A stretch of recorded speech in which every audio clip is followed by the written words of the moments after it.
All right, today I have invited back Reid Kane to help provide a classical Marxist critique of the typical contemporary left approach to Marxism as exemplified by 1Dime's video called The Leftist Iceberg Explained. Reid, thanks for joining me again. Thanks for having me. Okay, so the context for the video here is Tony's a friend of the channel, and I actually enjoy a lot of his content. The Leftist Iceberg Explained video provides a kind of thorough introductory taxonomy of the various Marxisms, 27 different flavors to be precise. You've probably also noticed a lot of people on Twitter self-identifying with various communist labels. And you might be thinking, what do all these ideologies mean?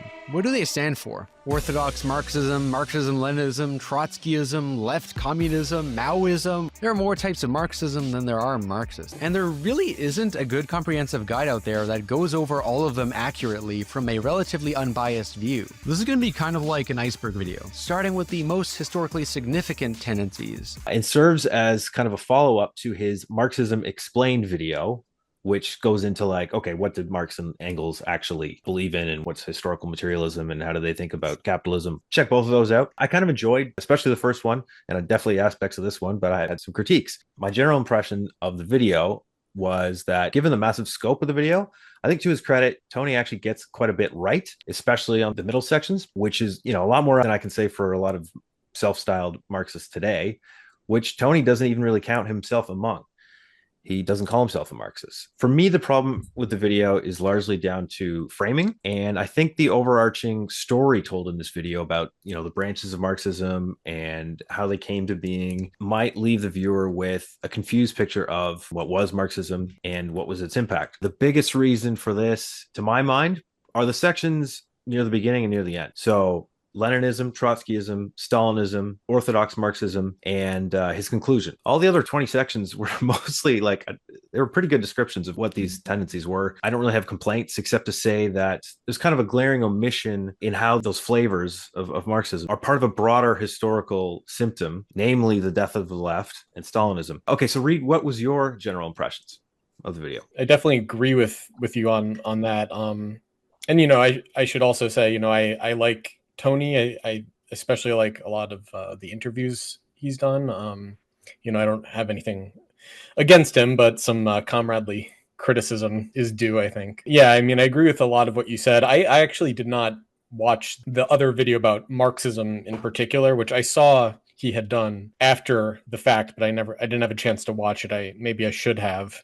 But I mean, I think one of my main critiques of the whole presentation is that he doesn't really begin by explaining Marxism to begin with. In that video in particular, the iceberg video, he sort of begins by diving into Leninism and then goes from there. And he does say, I think later on in the video, in the section on Orthodox Marxism, that he had considered starting with that, but that he kind of decided against it. This brings us to Orthodox Marxism, a section I was originally going to discuss near the beginning of this video, given how important it is to Marxist history, but I figured it was too niche to start with. I don't think you can really make sense of the rest of the history without having a clear idea of what is this thing that disintegrated into all these different tendencies in the first place. Related to that, I would be very reticent to accept the framing that these are different types of Marxism, that this is like a typology or a taxonomy of different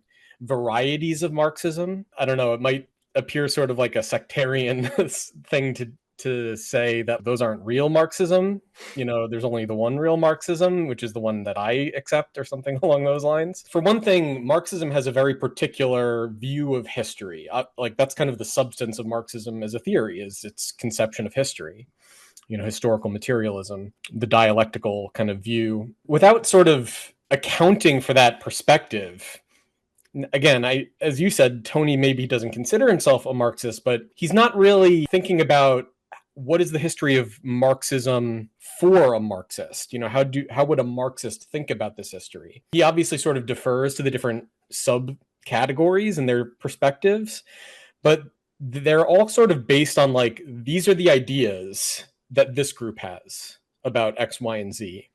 But at the heart of Marxism is this question about what is the relationship between ideas and social reality? And how do our conceptions of ourselves, of our world, etc. Like, how does our consciousness arise out of a certain kind of historical necessity? And he doesn't even sort of raise the question of that, because, you know, in a certain sense, at the heart of this question of the history of Marxism is the question of, like, where is this ideological proliferation coming from? Like, why is it happening in the first place? So it's not necessarily that it's like, well, I think my version of Marxism is the real one, and that should have been represented as, you know, the correct one or something like that. It's more like there's kind of a big question at the heart of this whole thing, which is like, why did Marxism disintegrate into 1,000 fragments? And how does that relate to Marxism's understanding of itself, you know, theoretically and practically? So, you know, I think you're right when you say, like, this question of, like, the death of the left, this kind of collapse of the historical socialist movement in the early 20th century, and the fragmentation that resulted from that isn't thematized in a very, I don't think, productive way. It's sort of incorporated in a, like, kind of a haphazard way here and there. It's kind of mentioned or alluded to, but there's a real kind of central problem that begins in the 1890s and progresses till around 1914, 1917, that is at the heart of this whole thing, and it's not really treated. So yeah, I'll just leave it there for now, but I think there's a big kind of gap in the presentation that leaves the rest of it. I mean, I don't know, without that, what else he could really have done but sort of catalog what these different groups say about themselves, you know? Do you think there's a value in providing a Marxist typology or a Marxist taxonomy? Obviously, there's a lot of history to comb through here. And, like, you know, I don't think it's irrelevant. I don't think it should just be forgotten about necessarily. I mean, I don't know how productive it is to be preoccupied with the 20th century, and I mean particularly like the 20th century from, say, the 30s to the present. I don't know how productive that is, at least if you're not beginning from the earlier history. Unless you're doing, Tony even mentions this in his video, but unless you, like, your perspective is one of, like, shopping in a mall for your flavor. By the end of the video, you might find which flavor of Marxism speaks to you. Christ be with you. Or you might just find them all cringe. Either way, I can assure you that you'll get a lot of insight into learning about all these different tendencies. That's what I was going to say is, you know, it really gives this impression of, like, a sort of marketing segmentation of niches, you know, different kind of tastes of different consumer groups, you know, like, it definitely has this sort of, like, which version of Marxism is right for you, you know, like, yeah. And I mean, Tony, he even alludes to this, I think, in his conclusion, but but at the same time, it's like he can't escape it.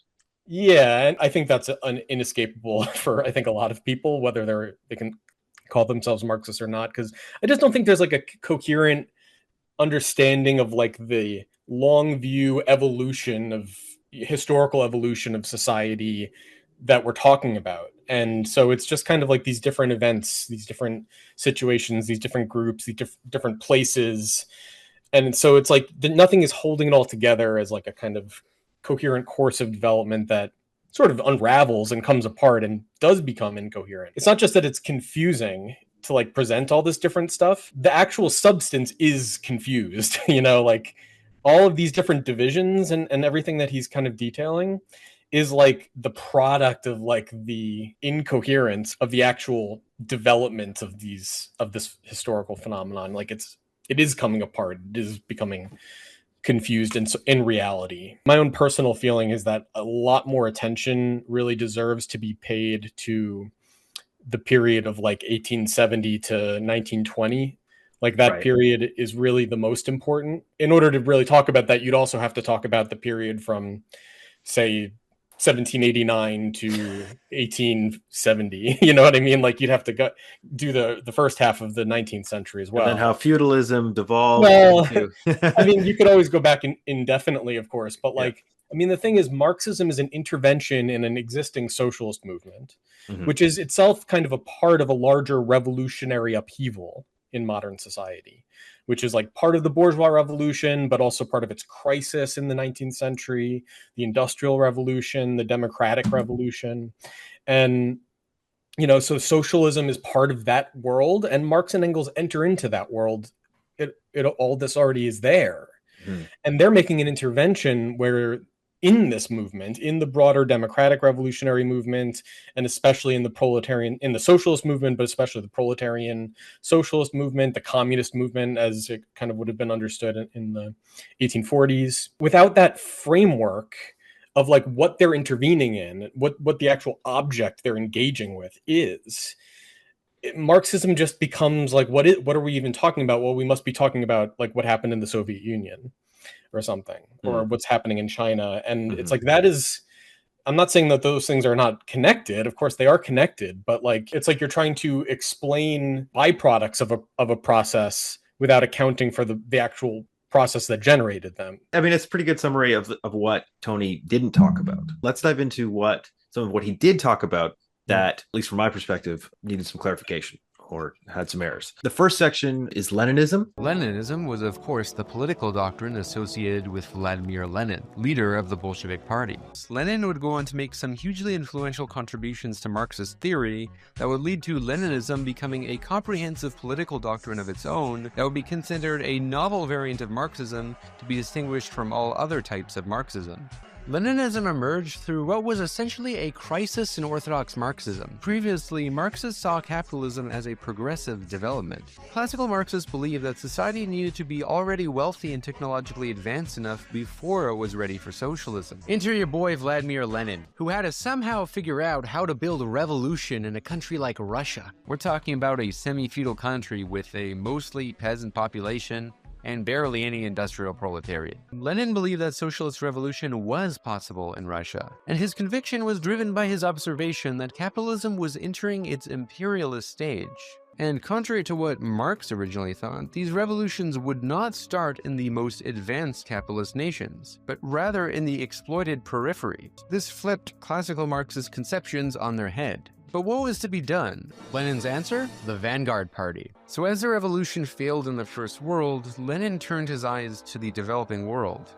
Lenin's prediction that revolution would emanate from the Third World proved to be true, as what happened wasn't so much communist revolutions but national liberation movements. Leninism would go on to influence various revolutionaries in the Third World. Does this describe Leninism? I thought the description of Leninism was one of the weakest parts of the video, and unfortunately it opens with it, but I think there's a number of extremely glaring problems with this description, not least of which being what I was just saying, namely that how can you really explain Leninism without kind of already establishing what Marxism is? And he sort of tries to do that in the course of presenting it, but it's already framed in a distorting way by that point. So he does say one thing that I think is true and sort of could be helpful, which is that Marxism-Leninism is not the same thing as Leninism per se.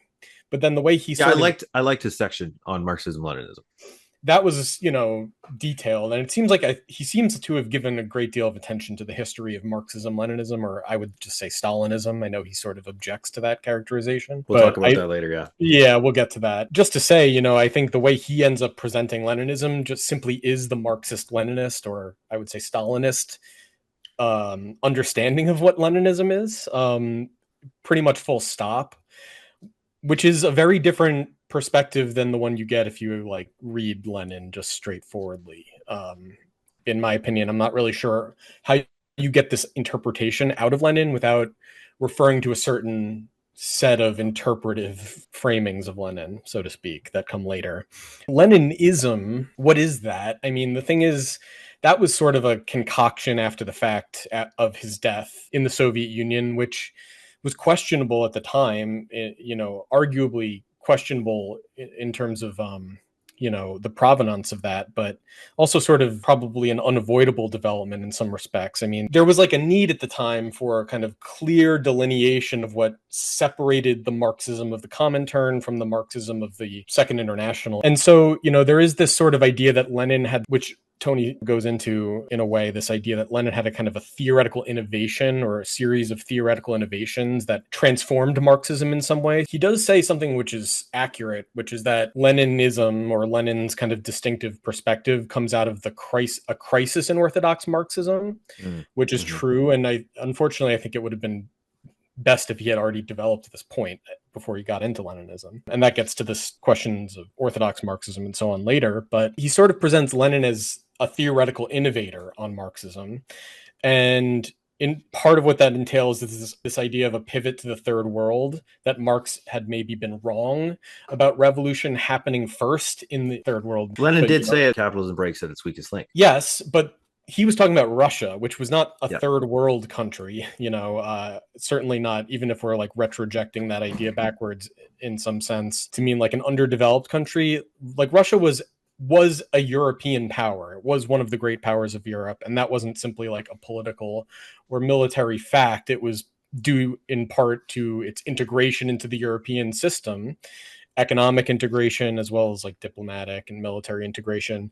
And the western part of the Russian Empire was highly developed industrially, but that was, to use a term from a Trotskyist tradition, a case of combined and uneven development, so there was a kind of underdevelopment of the agricultural sector in Russia that was dominated by peasant producers relative to this industrial development. But, leaving that aside, it's not as if Russia was just so backward that there was really no basis for a proletarian movement. That's not true. There certainly was. But, it was simply not in any way, shape, or form in a position to constitute itself as like the majority of society. So he frames this from the beginning as like Lenin is a Russian revolutionary, a Russian Marxist interested in how do you apply Marxism in Russian conditions? How do you have a Russian revolution?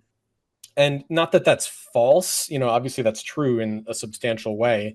Lenin also understood himself as part of an international movement, an international party that was dealing with an international problem, so to speak, in capitalism that was coming to bear in different ways in the different different countries, but that was fundamentally an interconnected problem that could not be tackled on a country by country basis in abstraction. And this goes to the core of Marxism. Like this is central to Marxism, the idea that the relations of production within each country are conditioned by its position in the world market, by the relations of production on the world market. That not only means that a revolution in any country would, in a sense, be dependent upon the further expansion of the revolution into other countries, and ultimately into the heart of the most advanced capitalist countries. Marx, by the way, never said anything about revolution having to begin in the most advanced capitalist country.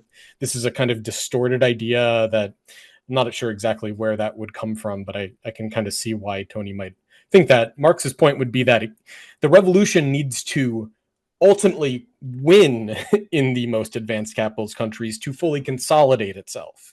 It's not that it has to start there. In fact, Marx knew that it almost certainly would not start in England, which was the heart of capitalism in Marx's time. The point would be that a European revolution would ultimately spark a revolution in England. So getting back to Lenin, Lenin understood this, and Lenin saw himself as working towards a world revolution, an international revolution, which at the time meant fundamentally a European revolution. Europe dominated the world, and so a revolution in Europe would inevitably be a world revolution, just as a war in Europe since the 18th century inevitably became a world war. So there is this missing piece, which is that Lenin is an international revolutionary. He's not simply a Russian revolutionary. He's not simply concerned with how do you make a revolution in Russia. He's interested in the role Russia needs to be playing in the international proletarian movement. And then the other side of the equation is what is Lenin's sort of revision of Marxism, according to Tony, which Lenin does not revise Marxism. So there's a different definition of Leninism that comes from Trotsky, which is that Leninism is not a theoretical innovation or revision, but it's the consistent application of Marxism in the context of an exceptional historical epoch. Namely, what often gets talked about as the epoch of imperialism, but it's also the epoch of what Kautsky referred to as the new era of revolutions, beginning with the Russian Revolution of 1905. So from that perspective, there isn't sort of an innovation. It's just a matter of being a consistent Orthodox Marxist as opposed to disingenuously retreating from Orthodox Marxism while using Marxist ideas or rhetoric to rationalize that opportunism, which is what Kautsky would be accused of having done. So the main innovation he points to with respect to Lenin, alleged innovation, is this idea that instead of in the advanced capitalist countries, the revolutions would be happening in the third world or in the underdeveloped countries. And this really kind of more refers to a strategic reorientation the Bolsheviks were sort of forced into after 1919, after the collapse of the German Revolution, which doesn't even get mentioned. Lenin says in 1918, if the revolution in Germany doesn't happen, then we are doomed. He says this in like no uncertain terms before the extraordinary 7th Congress of the Bolshevik Party. So it's not as if this is like some sort of extra thing that might happen. Like this was integral, but it didn't happen. It ultimately collapsed, or it did happen, but it collapsed. And so then the Bolsheviks were sort of in a position where they had to say, what are the prospects for saving our revolution from defeat, from the recession of revolution in the rest of the capitalist world? And they looked to the third world in terms of the prospects of national uprisings, destabilizing the imperialist system, and reinvigorating the prospects for revolution in the industrial core, in the metropolitan core. All of that gets sort of distorted into, on the one hand, a theoretical innovation, which it is not, and on the other hand, it subtracts like the whole strategic picture so that it just becomes about these revolutions, these national revolutions in these backward countries, which was not like central to the idea at all. It was sort of peripheral, pun not intended. So, which takes us to our next section on Trotskyism, because they share a similar problem, I think, overall. This section is not the most important, but as a former card-carrying Orthodox Trot, I do have to defend my old tendency here a little bit. But I will say Tony's take on what becomes of Trotskyism after his death is basically sound. I mean, there's not a lot to defend there. He does spend a lot of time talking about who Trotsky was and what happened in his time while he was alive. I'll summarize it here. Trotsky believed that the idea of socialism just existing in one country was impossible. The success of socialism depends on the revolution spreading internationally in many different countries, especially the developed ones. Otherwise, a socialist revolution would be doomed and encircled by imperialist powers. This internationalist idea, although associated with Trotsky, is closer to the original ideas of Marx himself. Because capitalism was a global socioeconomic order, it only made sense to them that transitioning to socialism would also be an international project. Trotsky saw revolution as a continuous global process with the ultimate goal of creating a worldwide socialist system. This is his idea of permanent revolution. He didn't think you could just develop a socialist state in one country and then keep it like that. And it's interesting. He kind of takes, as you mentioned, it sounded like some of the Stalinist interpretations of what Leninism was. In this one, for Trotsky, it's like a combination of, okay, how Stalinists saw Trotsky, and then also how like the left comms and the anarchists saw Trotsky, both in this section. So the first bit is the Stalinist one. For Trotsky, he was all about revolution all the time. Sometimes you wonder that, like, in Trotsky's world, would the workers just not get tired of revolution all the time? Would the workers just not get tired with the revolution, having revolution all the time? This is what every ML, every Stalinist will say to you. That's, honestly, I feel like I must be talking to better MLs, because they make horrible arguments too, but not that. That's absurd. That is just silly, honestly. But go on. Okay, fine. Maybe the ones I'm hearing from. This is how they describe permanent revolution. That is maybe what you would think that term means if all you heard were those two words, and so you had to invent so it's revolution all the time. Yeah, that's not what it means. No stop at all. to the war. Anyway, I don't want to waste a lot of time debunking that here, because, and I'll get to that in a second, actually. But just know that this was kind of a Stalinist take on permanent revolution. The next part, I think, is the kind of the more left the more anarchisty. But see, Trotsky was a mixed bag. In The Revolution Betrayed, which was the book he wrote after he got exiled, Trotsky advocated for greater workers' democracy and checks on the power of the bureaucracy.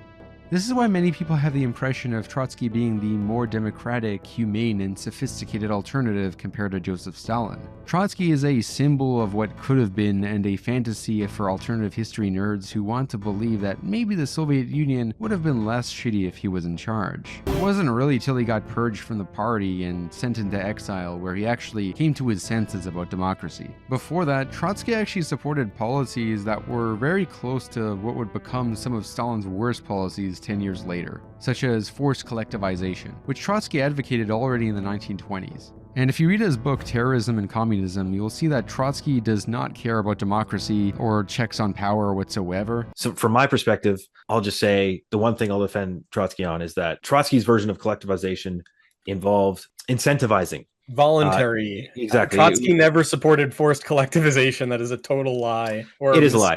mistake. It was a carrot approach, not a stick approach. Ben Burgess has even made this argument. Shame on you, Ben. There's a 3-part series I did with Alex Grant, the former head of the Canadian section of the IMT, now the RCP, Trotskyist tendency. But they call themselves a party now, or don't call they? themselves a party. That's right. They're a party now. Anyway, we go over all this stuff. This all comes from Paul Maddock. Although, I mean, Paul Maddock's regurgitating other stuff. It was kind of deja vu, me listening to Tony here, because I had already thoroughly gone through all these well-worn left-com and anarchist attacks. So if you want a deep dive, go to those old videos from a year ago I did with Alex Grant.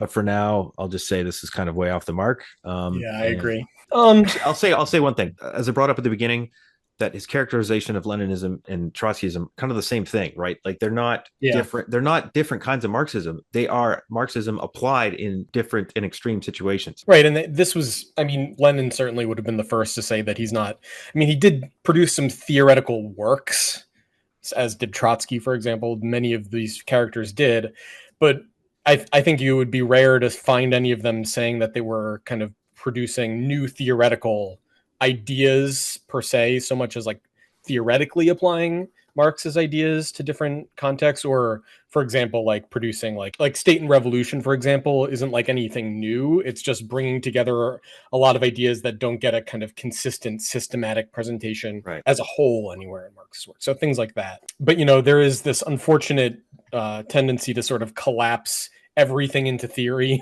So everything becomes a theory because kind of like all we have now to really deal with are like these texts that we don't really know what they are. We don't really like, we're not part of the world that these texts were a part of. So it's like everything just becomes like a piece of theory. What even is this? Like, you know, that's just kind of how people parse things. But one other thing I wanted to mention is that this idea of like the Leninist party is kind of a confabulation, a sort of, on the one hand, there's truth to it, but the truth is that it's already there in Marx and Engels and, you know, the Second International parties and so on. And it's more a question of how it's being applied in Russia again. Right. And to the extent that there are sort of like innovations in Lenin in terms of being like a party leader and so on, a lot of them are situational and contextual. And a lot of the time it comes down to consistently applying Marxist theory. You know, one text I would recommend is Hal Draper's The Myth of Lenin's Concept of the Party. It just sort of dispels a lot of these ideas about what Lenin's significance was that are not really based on anything in reality. It's unfortunate that he goes into this idea that what Trotskyism is like people who wish that Trotsky had taken over instead of Stalin. That's just totally wrong. I mean, today I will give him a credit. Like some kids today joining a Trotskyist organization might have that kind of thing in mind. That's a very good point. There are definitely, especially in more recent times, Trotskyists who think that, but that is not what Trotskyism was. He doesn't talk about the left opposition or this whole, you know, I mean, there's a whole history that leads into the emergence of what we now call Trotskyism that is just totally ignored, which is unfortunate. I feel like there's a lot that could be said in Trotsky's defense, but, you know, I don't really feel like Trotskyism as a political tendency. I feel like it was kind of stillborn. And so it's not as if I'm like trying to defend Trotskyism. You know, I think Trotskyism was very much oriented towards the problems that they were facing in the 30s and then the 40s. But by the 40s and especially the 50s, it's kind of disintegrated into a bunch of squabbling sects with various different deformed ideas. I think Trotsky's a very important and interesting character to take seriously, but I don't feel like Tony really took him very seriously. I think the fact that he emphasized the significance of the International Revolution was good, but the thing is that tends to get posed as if that's like this original idea of Trotsky's, when that is like literally Marxism. Like that is what Marx said. That's what Lenin said. Frankly, that's what Stalin was saying at the time. You know, I mean, that's what all of these people understood Marxism to be. So the fact that that gets pawned off on Trotsky is unfortunate. And it's tragic that this whole permanent revolution thing becomes this kind of caricature, because that's another central idea of Marx is this idea that the proletarian revolution isn't conceived as like the proletariat one day wakes up and decides they're going to take power and just takes over, or like has an insurrection and takes power or something. It's understood as a part of this process of the bourgeois revolution where ultimately the proletarian party is the most radical party, will be elevated to power by the the conditions of the revolutionary situation, insofar as they're like consistently standing as an independent representative of the proletarian class, as the leadership of the kind of revolutionary upheaval. They're not making the revolution in the sense of like going out there and throwing Molotov cocktails to try to like, it's not anarchism or something. It's a much more nuanced than that. There's a serious political strategy at play here that is not about just being like, oh, screw the libs, screw the bourgeoisie, they're these evil people or whatever. No, it's a much richer and more serious kind of political prognosis than that. And the phrase permanent revolution is like at the center of that in terms of, how Marx viewed the rise to power of the proletarian party as bound up with this broader process of revolutionary upheaval that's at the core of capitalism. Capitalism is sort of unleashing these forces of revolutionary change that it can't contain.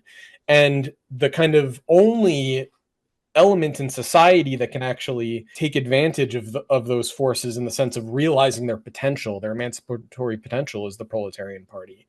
But that is something that can only be kind of grasped over a period of, anyway, so I could go on about this, but I think it's unfortunate that that whole idea gets kind of pawned off on Trotsky in the first place, as if it's just some weird idea Trotsky had one time. But I think it's especially unfortunate that it didn't even get the attention that it normally would get in that regard from Tony. He just sort of treats it as this bizarre idea of like, there's always constantly revolution going on. Well, guess what? There is always constantly revolution going on already. That's called capitalism.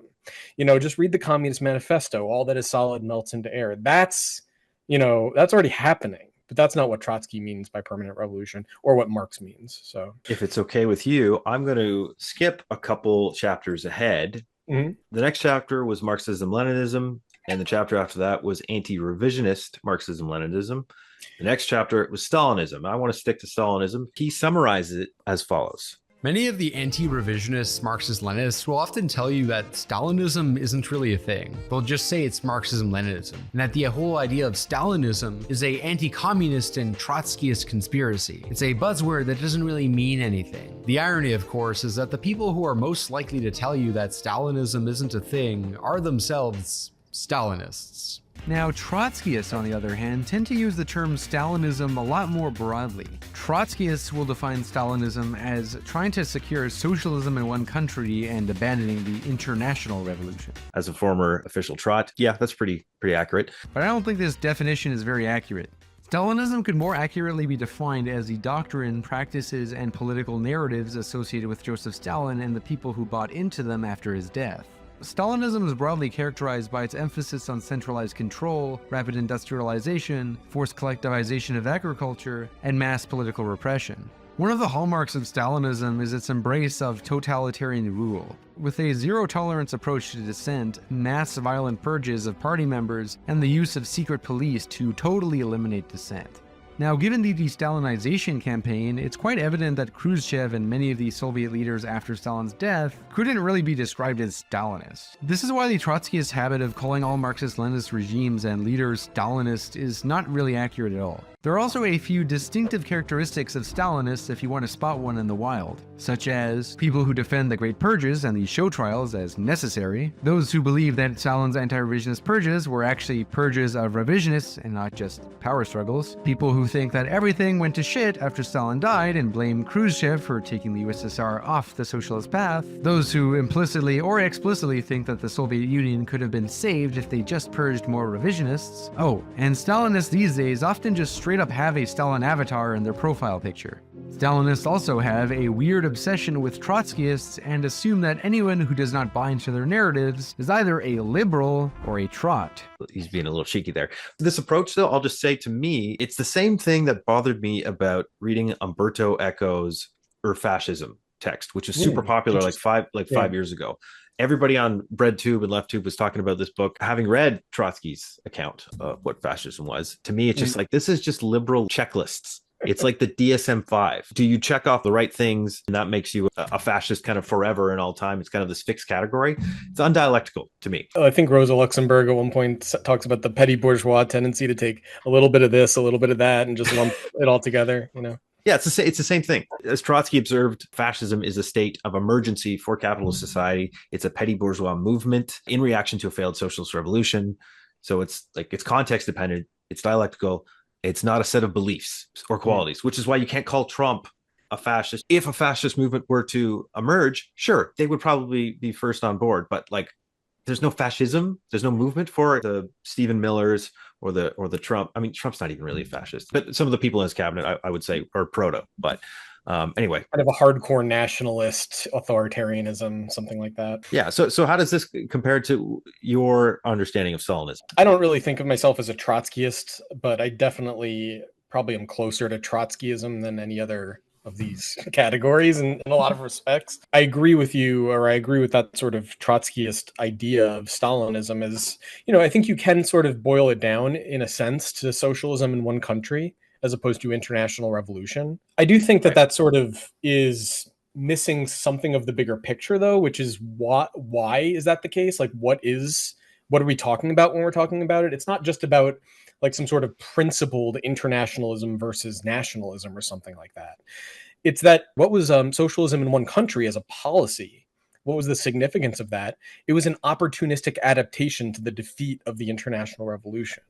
And that was a part of a broader series of changes that happened in the Soviet Union, in the Bolshevik Party, in the Comintern in the 1920s, that amounted to the reorientation of the entire movement, the international movement, as well as the Soviet Union, the Russian, the Bolshevik Party itself, you know, away from its original mission, out of, in a sense, a kind of conservative impulse of self-preservation, which is not like evil or morally corrupt or whatever.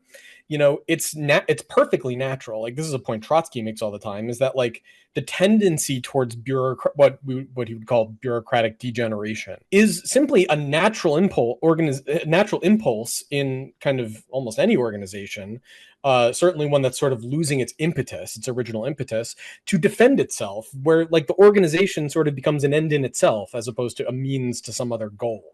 You know, when you can't accomplish the goal anymore, it's kind of like, well, how do we preserve what we got? That sort of takes over. I'm not trying to like reduce this to like some kind of a sociological question or something. It's more a matter of Stalinism as a political phenomenon is essentially a form of revisionism. Ironically, this idea that Stalinism is anti-revisionist, it's a form of revisionism in which what Lenin, for example, called the elementary truth of Marxism, that for socialism to be possible, it would require the cooperation of the workers in several advanced capitalist countries, which obviously did not happen.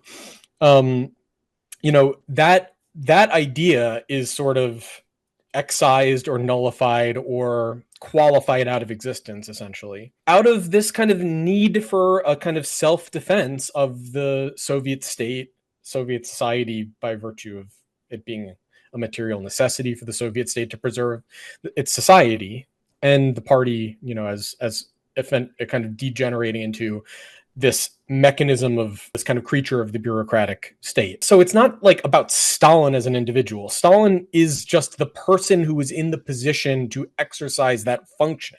Mm-hmm. But that was a consequence of this kind of collapse of the international revolutionary movement and of the prospects for international revolution in the 1920s.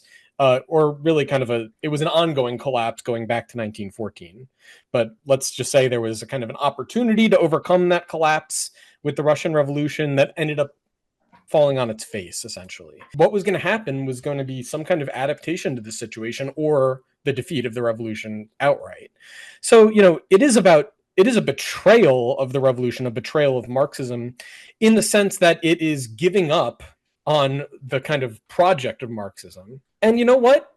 Maybe that was necessary. I mean, who knows? But the real kind of betrayal or the real crime of Stalinism is that it just kind of transforms Marxism into a series of kind of rhetorical justifications for this for maintaining the status quo, and for adapting what had come out of the proletarian socialist movement, the Russian Revolution, etc., adapting that to the conditions of international capitalist counter-revolution.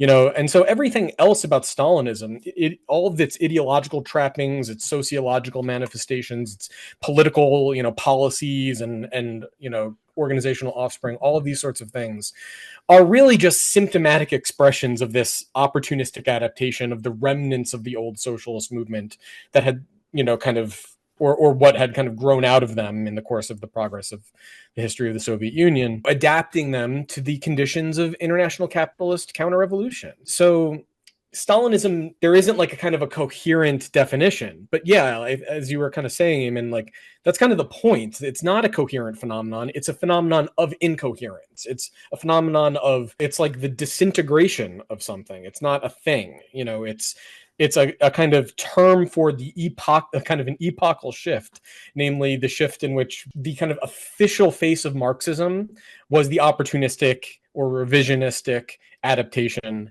of Marxism to counter-revolution. In my opinion, there is definitely a kind of coherent definition, so to speak, but it's not like this type of politics. Right. Or this type of state or this type of party or whatever. It's a negative definition. It's a negative definition of like a historical phenomenon, a consequence of failure, defeat, and kind of adaptation to defeat. And what would have helped his video is he goes through all these other Bolshevism, Tankies, Maoism, Marxism, Leninism, Maoism, Third Worldism, Dengism, Titoism, Castroism, Guevarism. These are all Stalinism. These are all products of the death of the left. These are all adaptations to defeat by declaring victory and declaring that the struggle continues, comrade. I mean, basically, you could say actually existing socialism, that term. For Marx, socialism is not something that can exist in a country because it's about a historical or epochal transformation of a global form of social life that had emerged with the bourgeois revolution. Yeah, can you imagine like bourgeois relations having just like emerged in America or Britain and just staying there? Like that doesn't make sense. All you have to read is the first half of the first chapter of the Communist Manifesto. It lays out from the beginning, this is about an international process, the opening of the world market. I mean, the conquest of the bourgeoisie's ascent to power is simultaneously about upheavals within Western European countries and the conquest of the world by this new mode of production, and of course it doesn't immediately transform the internal relations of every country in the world, but it does ultimately do that. Why Stalinists of all stripes hate Trotskyists and the Frankfurt School so much and invent wild conspiracy theories about them is because they're the only ones who confronted the defeat. They're like, okay, this didn't work. And facing that, it's almost psychoanalytic. They can't face this reality. It's too painful. This actually, you mentioned the Twitter profile picture thing. He did. Tony did, yeah. Well, you had brought that up that he mentioned that, and this whole video, in a sense, to me, has the kind of feeling of like explaining the different tags that people will insert into their Twitter profiles. Of like, I'm this type of Marxist and I have this kind of flag in my profile picture or whatever, And I have this mental disorder. Right. And it's like, at least in like the 30s, 40s or 60s, 70s, or the sectarian divisions at least had like some kind of substance to them. I mean, I wouldn't say it was like a really political substance by that point for the most part. And to the extent that it was like really political in the sense of like the really existing socialist countries, it was like not really Marxist. It was only like rhetorically invoking Marxisms, Marxist kind of phraseology or what have you. But what we have now, in terms of all the people that call themselves, I'm this, I'm that, I'm this kind of thing, I'm that kind of thing, none of these people are serious about politics. Like these aren't even sectarian organizations, let alone actual political organizations of some kind. Like they're not even propaganda groups. They're just internet identifying. It's like subculture. It's like I used to be a punk rocker in my teenage years. It's like I like this kind of music. I like this type of stuff. It's like the market segmentation you mentioned at the outset. And it's kind of ironic because in a sense, like that's like what Marxism is for this kind of new generation of like leftists. It seems like is like nothing more than this kind of like aesthetic, like a button you put in your messenger bag type of thing. It's not an actual political phenomenon. Let's skip ahead to Orthodox Marxism. Orthodox Marxism is essential to understand when it comes to the history of Marxism before Leninism. Orthodox Marxism is really just a term used to designate a dominant interpretation of Marxism from the 19th to early 20th centuries. It's orthodox just in the sense of sticking to what Marx and Engels originally wrote. At its core, Orthodox Marxism is about the belief in Marx's materialist conception of history, historical materialism. The question is, are Leninism or Trotskyism, or even the Frankfurt School, separate strains from this Orthodox Marxism that Tony lays out? This gets kind of the closest to what I had mentioned at the beginning, that like you really need an account of like the period of like the 1870s to the 1920s. Yeah, this is where he talks about Kautsky. He talked about Kautsky, he talks about Bernstein revisionism. It wasn't the worst account of that I've ever heard, but it doesn't really, I mean, for one thing, he sort of, and this is a trope, this is not, I don't blame Tony for this perspective, but I think it's really misleading to identify like Orthodox Marxism with Kautsky as if it's like his thing. Karl Kautsky was once considered to be the Pope of Marxism. In fact, the very idea of Orthodox Marxism was basically started by Kautsky. Kautsky was the first guy to defend the Orthodox Marxist perspective against Edward Bernstein's revisionism. What ultimately allowed the Orthodox Marxist vision to fall out of favor and for the Leninist vision to triumph as the dominant form of Marxism was that Lenin and the Bolsheviks were able to gain power and keep it after the Russian Revolution and October takeover, whereas the subsequent German Revolution was defeated. In a sense, that's true. I mean, in a sense, he was the kind of guiding theoretical light of the Second International and all of that. But, you know, at the end of the day, I mean, Kautsky didn't really have any original ideas. Like, all he's really doing is kind of condensing and systematizing in a kind of coherent package the ideas of Marx and Engels. And to the extent that he does kind of have original ideas, like I would say maybe in like later years, like after 1910, they're not good. You know, they're kind of deviations, they're revisions. You know, there's this tendency to see, and Tony I think mentions, once there's like a criticism of revisionism, then everyone is calling everyone else a revisionist and all of that. And, you know, that's really more of a phenomenon of like the 30s and after, of like the kind of anti-revisionism of like Stalinism, this mutual recrimination within. I'm not going to say it didn't happen earlier than that, but there was a real substance to what Orthodox Marxism meant in the 1890s, in the first decade of the 20th century. You know, there was something really at stake in the revisionist dispute. It's not just that like Bernstein had this different idea. Like, it's really worth reading Rosa Luxemburg's Reform or Revolution. Like, it's a book, that's a book everyone mentions, but I don't know how many people really read it.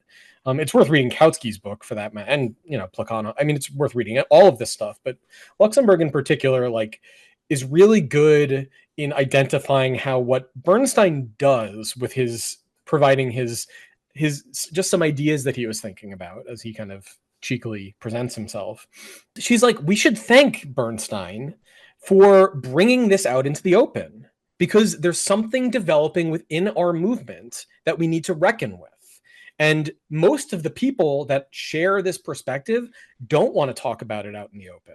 They just want things to gradually sort of turn into what they think the movement should reorient toward, which is, you know, essentially a kind of reformist, essentially put away the revolutionary rhetoric, you know, put away these aspirations of the conquest of power by the proletariat as a class and all these sorts of things, Bernstein it's not like Bernstein himself didn't want the proletariat to win power. It's that, you know, his kind of argument would be like, it's counterproductive to kind of say all this stuff and like put the fear into the bourgeoisie so that they end up kind of attacking us and marginalizing us when capitalism's already evolving into socialism. So we should just go with that, you know, and not rock the boat. There's no need to do that. That's kind of his argument. And it's not that he's wrong, that there's a sense in which capitalism's already evolving into socialism, or at least, I mean, take that with a grain of salt. It's not that he's wrong that there's like this evolution going on. What Engels describes as like there's the invading socialist society sort of already presenting itself in capitalism.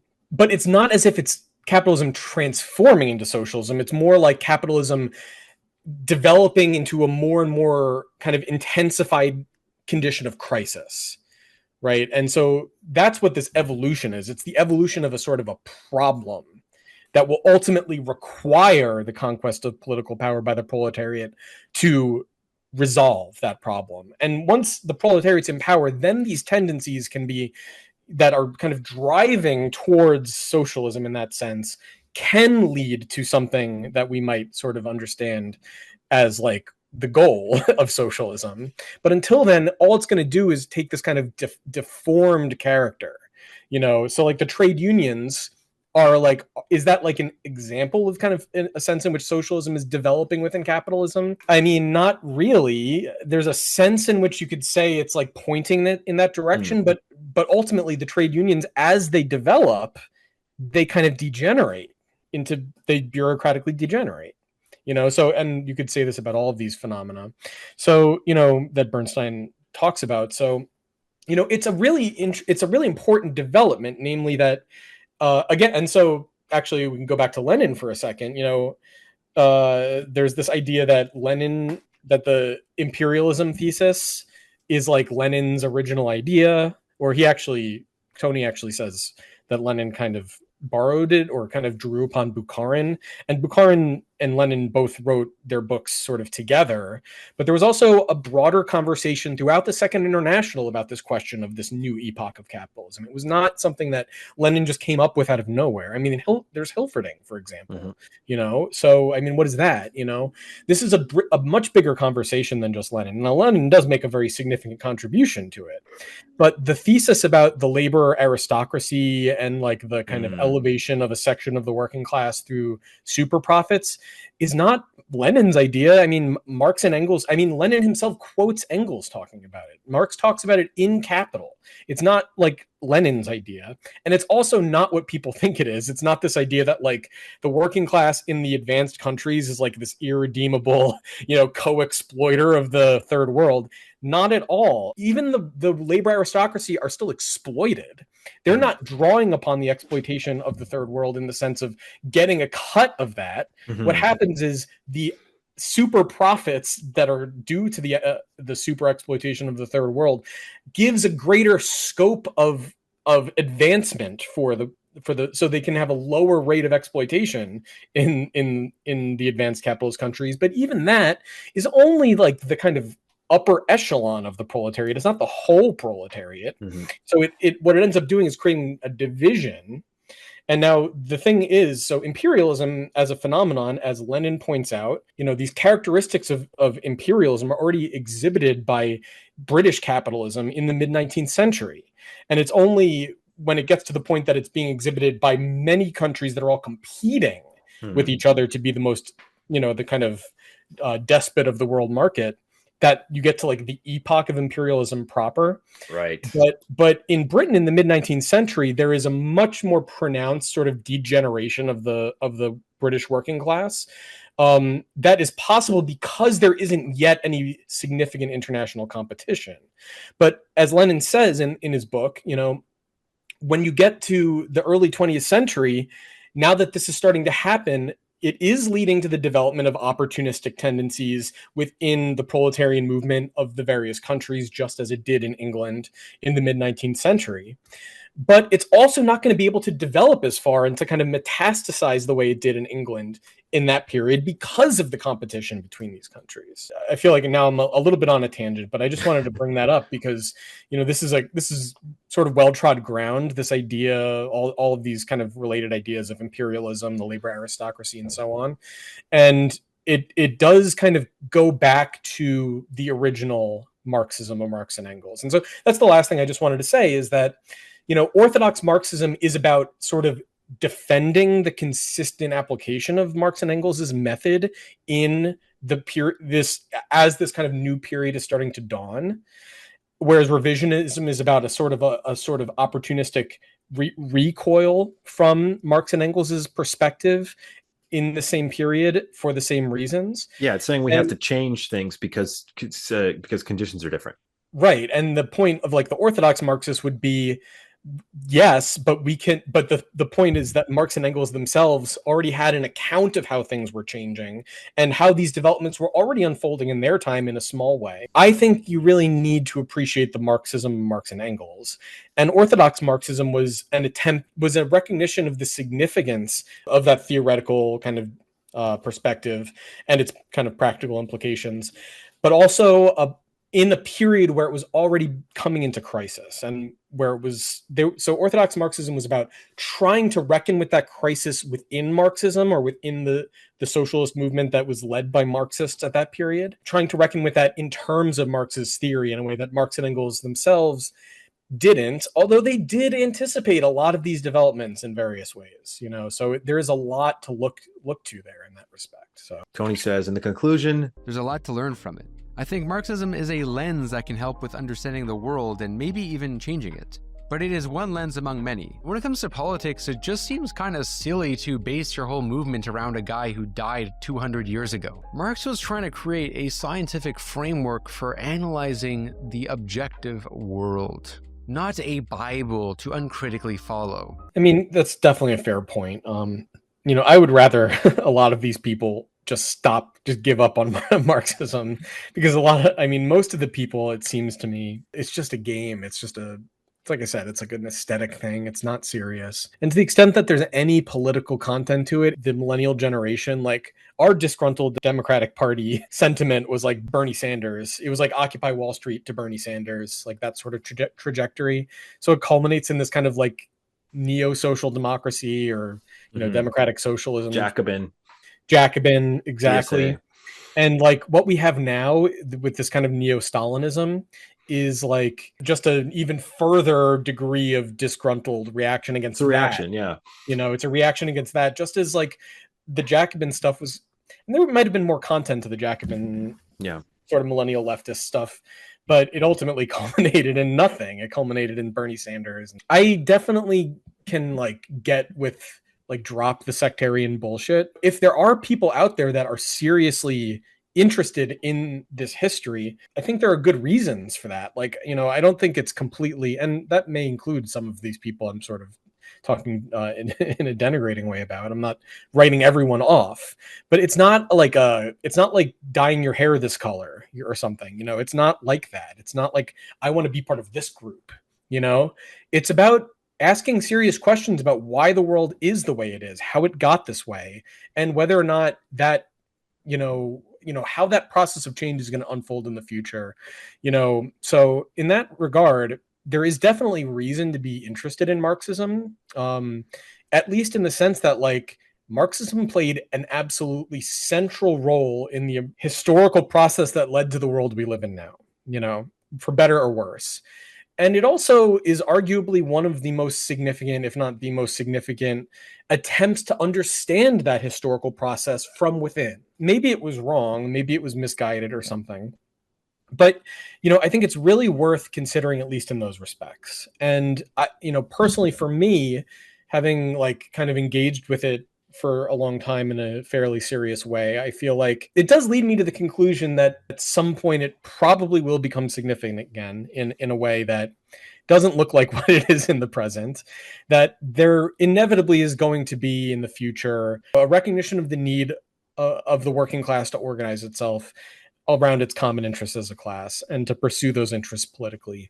How that ends up shaping up, like, I can't predict. Maybe that's wrong, but like I do think in order to get a grip on the present situation of the world and like where it might be going, I think you at least need to give us some serious consideration to Marxism. So if you are concerned about that, even if you're not a Marxist or even if you're skeptical of Marxism or whatever, like I think it's worth taking seriously, but then you have to deal with the problem that the overwhelming majority of what you're going to confront when you're like looking for Marxism is a bunch of nonsense that is just not really substantial. And so I think that's, I do get the sense that Tony does take this stuff seriously. And, this video has a sort of a cheeky tone, which is fine. Like I'm, whatever, I get it. You're trying to appeal to an audience and so on. And, the fact that it has a kind of a healthy view count on YouTube, which is interesting, but with all due respect to Tony, I do think this is a kind of an unfortunate look at this phenomenon, because it just sort of ends up reinforcing a lot of the tropes of what Marxism has now become, which is kind of a clown show. He's had Catrone on his channel 2 or 3 times. He's had James Vaughn on 1 or 2 times. So, and he's done other good. I mean, I've watched some of his stuff, and he has good interviews. He has good, and he does seem like a serious, thoughtful guy. And his perspective at the end, where he's like, "I'm not buying any of this, but like I'm interested in learning and stuff." I think that's a good perspective to have. So, maybe this video had more of pitching it to the world that is already there. It was for the audience.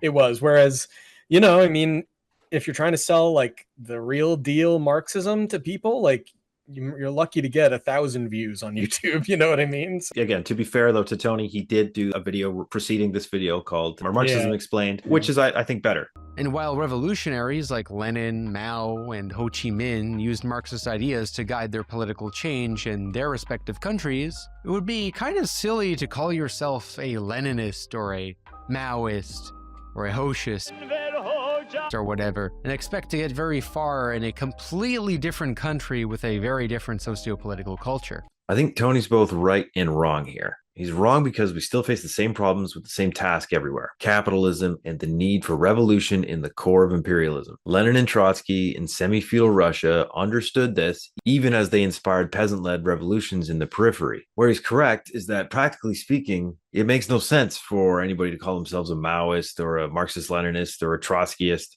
or even a Marxist today, because all the tendencies that Tony outlines presuppose a mass proletarian movement for socialism in which to intervene and orient against as a Marxist of any flavor. And given the death of the left, practically speaking, over a century ago, none of these Marxist tendencies can really be said to be anything other than LARPers. So it's not a matter of having the right message or the right political program or being conservative enough to reach the masses where they are. It's rebuilding the civil, social, working class institutions that don't exist, that are the precondition for Marxists to even justify their existence. Same goes for the nationalism question. There's no need to adopt it like the Stalinists to win a revolution, because for there to be a revolutionary movement, there would necessarily be strong, independent, proletarian movements for socialism all over the world already, coordinating, communicating, and organizing internationally. Nationalism is what you need to advance successful capitalist politics, which is why Stalinists use it. Socialist politics are a different beast altogether that you can't even think about in the same way, because the material conditions for a socialist revolution will be such that international coordination will just kind of be the default perspective, which is made much easier today than it was 100 years ago because of the internet, because of social media. And to the extent that any nationalism will be used by socialists in America, for example, it will be to point out how the ruling class and the capitalists are betraying the values and promises of the American Revolution and the Constitution. I do want to end with one of his final statements Tony makes in this video, in his conclusion, which I think is both true and incorrect at the same time. He says, quote, "If the success of your political movement depends on getting a large part of the population to conform to your specific ideology, instead of meeting them halfway where they're at, then you're pretty delusional. The best you'll get are some fringe microsects or a crazy cult." And to that I say, yes, true. Absolutely, absolutely. The thing implied here, though, is that this is what Marxism is or was. And if we go back to classical Marxism, if we treat Marxism seriously, it isn't any of that.